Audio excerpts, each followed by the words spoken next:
Now to the fascinating conversation about the changing lens on race, history, and the contributions of Black Americans. TJ spoke recently with the creative mind behind the 1619 Project, Nikole Hannah-Jones. Let's take a look.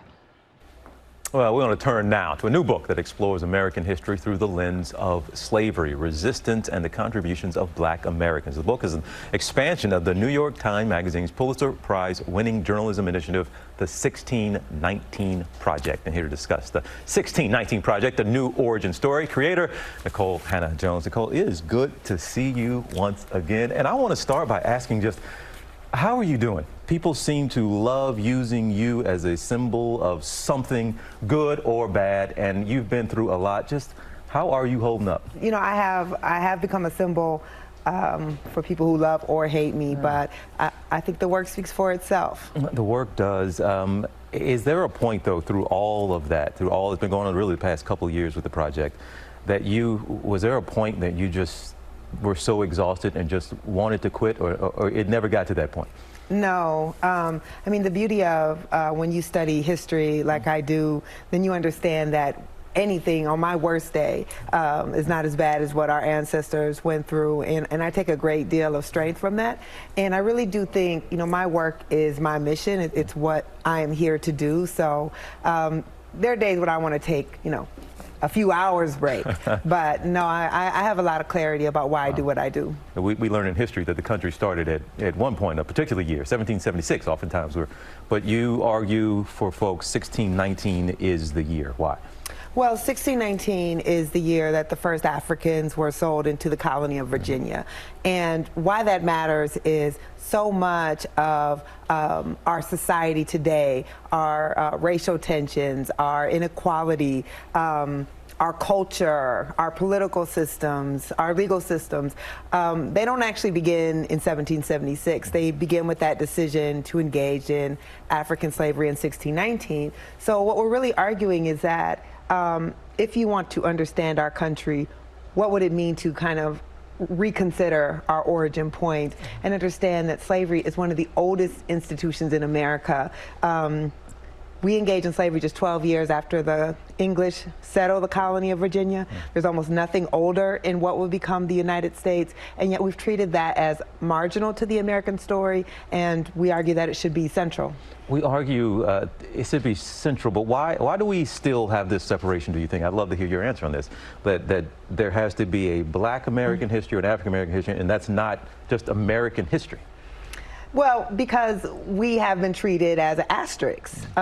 So the way that we're taught about this history, one, it's, you know, slavery is shameful. And slavery in a country that was founded on these ideals of liberty and freedom, to have engaged in enslaving 1/5 of the population at the time of the Declaration of Independence is shameful. So we've wanted to kind of separate that and act as if it is not a central feature of our history. I mean, this is what I hope we do successfully with the 1619 Project, is to say Black American history is American history. As W.E.B. Du Bois said, what would America be without her Negro people? And we can't imagine, you know, music, art, culture, but also what leads to the insurrection on January 6th. All of these are legacies of 1619 and slavery, and you just can't understand our country without understanding that legacy. But what you are trying to explain and put as a part of that legacy is also something that a number of states have moved to ban, the teaching of the 1619 Project. There's some argument, criticism, argument, they don't think kids should be programmed early on, if you will, to think that it's black or white or I'm in a racist country. What is your experience or your response to this idea that kids can't comprehend something this complex or even this devastating about the country they live in? Well, first of all, as the mother of a Black child, I don't have the luxury of trying to protect my child from the understanding that we live in a racialized society. Our children get that message very early on, and I would argue white children get that message very early on as well. We have to respect that children see the world and have questions about the world and are able to really comprehend a complex understanding and a nuanced understanding of history. And I also reject the framing that these histories are teaching a hatred of our country or a negative aspect of our country.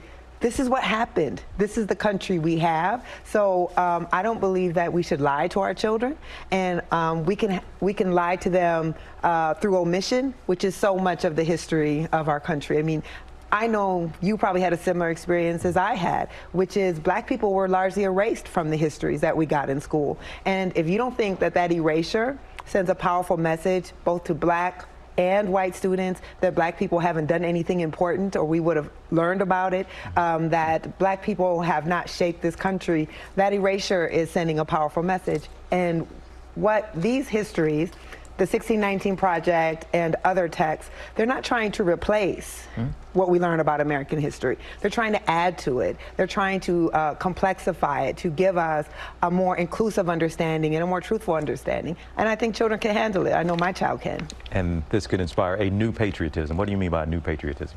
You know, black people have had a very complicated and difficult relationship with this country. For the vast history of this country, all the way until 10 years before I was born, it was legal to discriminate against black people in every aspect of American life.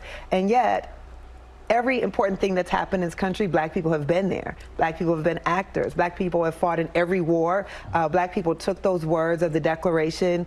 We hold these truths to be self-evident, that all men are created equal. And we said, you may not have intended those words to apply to us, but we believe in them, and we're going to fight for that for all Americans. I can't imagine anything more patriotic than fighting to make your country into what you think it should be and to force your country to live up to its highest ideals. That is love of country. That's not hatred of country. Oh, it is so good to talk to you again. It's good to have you here in studio. I want everybody to know the book is called The 1619 Project, A New Origin Story. It is available now. Nikole Hannah-Jones, it's so good to have you here. Thank you so much. And our thanks to TJ for that powerful conversation. Well, hey there, GMA fans. Robin Roberts here. Thanks for checking out our YouTube channel. Lots of great stuff here. So go on, click the subscribe button right over here to get more of awesome videos and content from GMA every day, anytime. We thank you for watching, and we'll see you in the morning on GMA.